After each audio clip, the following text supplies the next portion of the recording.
Today we'll be reviewing the fnaf movie. Okay, the fnaf movie.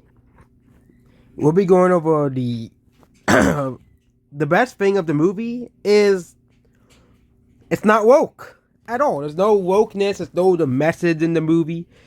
If you really like the fnaf IP and the storyline, do not trust the IMDb score because I'm gonna tell you something about the IMDb score.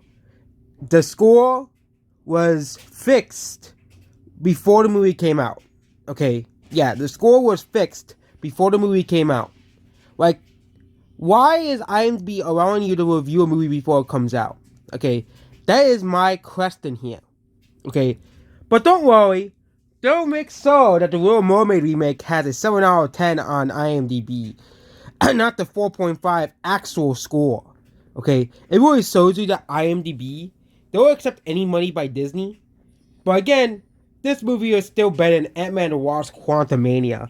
Ant-Man and the Wasp Quantumania made me disgusted and made me want to look away from the screen. The only bad, and now we're talking about the bad thing, is this movie isn't really scary. Okay?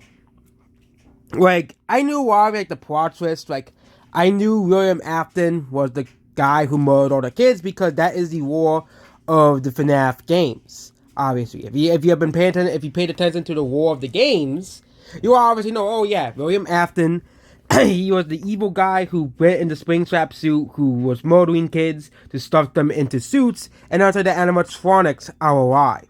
Okay, and they didn't really portray the animatronics as evil, but they were really just being controlled by William Afton because he was wearing the Springtrap suit. At the very end, William Afton, of course, got his fate, and he turned into the Springtrap. Honestly, there are room for sequels for this movie, considering that the original game got a sequel, which was set in a different location of the FNAF, with using the toy animatronics, and of course the old animatronics being thrown aside.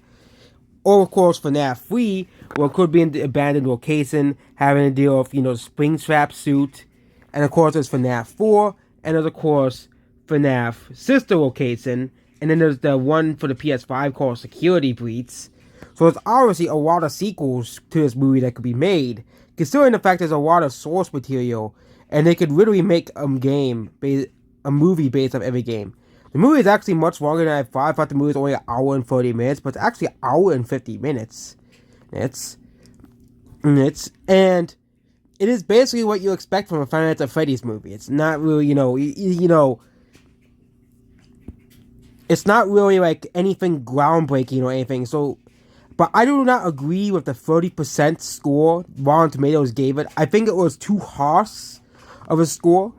I think like a 50 or 60% would have been more reasonable. That's how I think of this movie. It's an average meh movie, okay? A 5 or 6 out of 10 movie, okay? But I'll bump it to 7 out of 10 for it not being woke, because a lot of new movies are completely woke, okay? Like Disney's List, the Marvels, okay? I bet a lot of these characters that Disney keeps introducing would have been liked if people didn't relate, if Disney didn't go so woke, okay? If Disney didn't relate those characters for woke, because it is good to represent other groups of people in movies and TV shows. It is a positive thing for the communities in, the USA, but also if you want to reach out to people from those countries. For example,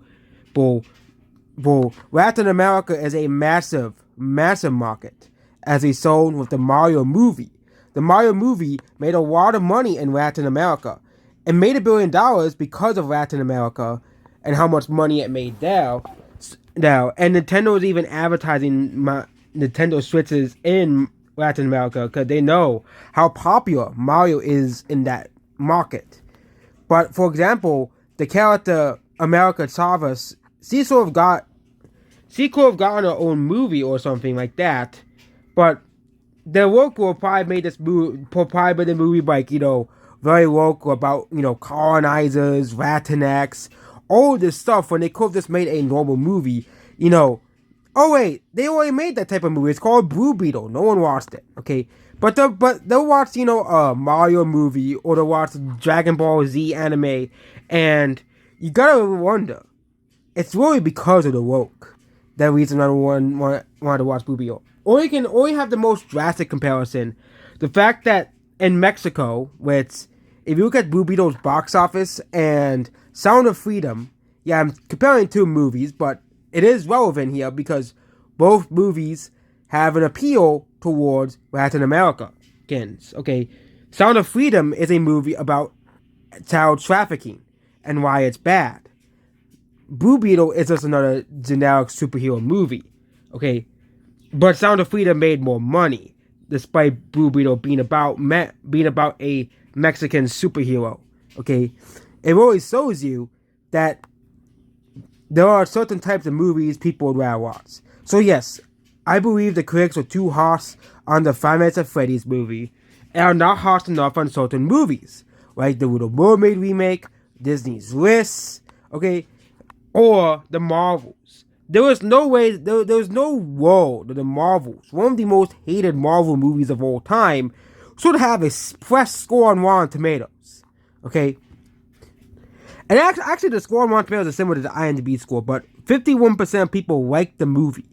Which means this is a very divisive movie, and a lot of people do not like this movie. Which is why this movie had awful ratings. Okay? Compared to the Hunger Games Battle of the Songbirds and Snakes. But we can look at the Metacritic score even, which is the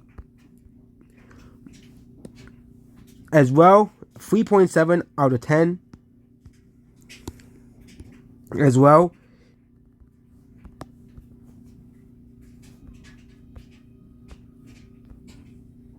And on Letterboxd, the movie has a 2.9 on Letterboxd, which is awful, given the fact that Letterboxd is a pretty woke site. That will, they'll give movies higher scores because the movie is a female empowerment movie, so we must give it a higher score because it's woke. Okay, I'm not saying all female empowerment movies are bad, but I'm talking about, like, giving a movie like The Marvels a higher score simply because it's a female empowerment movie. When, in absolutality, nobody likes this movie. And I think people are finally starting to wake up to these movies like The Marvels and this, and starting to realize they're not really good movies, and hopefully, I don't really think it's going to really affect movies like the Lion King remake, or the Captain Marvel movie, or Men in Black International, or the bad movies. It's just how many IPs does Hollywood have to ruin before they realize people don't want to hear the message and the woke in the movie. And why are we talking about this? It's because the FNAF movie does not include the message, does not include the wokeness. So if we do have Peacock, or we so happen to get it very recently because of this movie or something else, well, definitely watch it if you're a fan of Five Nights at Freddy's. If you're not a fan of Five Nights at Freddy's, this is a pretty good introductory to the franchise for people who have never heard of the IP before, or of the series before, mostly Gen Alpha, who have never heard of the IP, because this movie is a PG-13 movie, which means younger kids can watch this movie without having to worry about, extreme gore or swearing that is typical in most horror movies. These. Another similar movie to recommend to Five Nights at Freddy's is Megan, again, as well, which is it's not really a scary movie, but it's really more about the story and the over-reliance on technology. That's another movie definitely worth watching as well. And that movie kind of not really aged all too well, but by audience standards. But the FNAF movie, we'll wait to see if this movie really ages well or not. But kudos to Blumhouse Productions for making a great movie that isn't woke. Megan wasn't woke at all, and that movie also made a profit. And I always tell you that, why is there a feeder? Why do people not want to see movies in the feeder?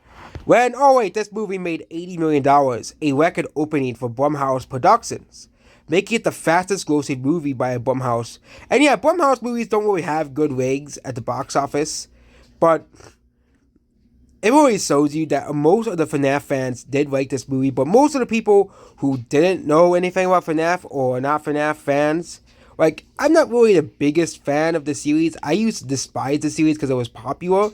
Yeah, I used to hate the series simply because it was popular. I eventually did apologize to the FNAF fan base for basically, you know, harassing people for liking the game because it was popular. Pure. The same thing could be applied of Undertale as well and Steven Universe as well. I don't like Steven Universe. I still hate Steven Universe's fan base because they were, harassing people for fan art. Okay, not even the Undertale or FNAF fan bases did that, but hey, at least hopefully we don't get. Yeah. I have no words, but yeah, definitely if you have if you are a fan of FNAF and have been holding on for seeing this movie, it is kind of weird, but that's where most like the 2% of people. Maybe they're holding on because of Rotten Tomato score as well. But again, this movie has also been available on Peacock since the day it came out on theaters. So, yeah. That's it about this video here. Goodbye.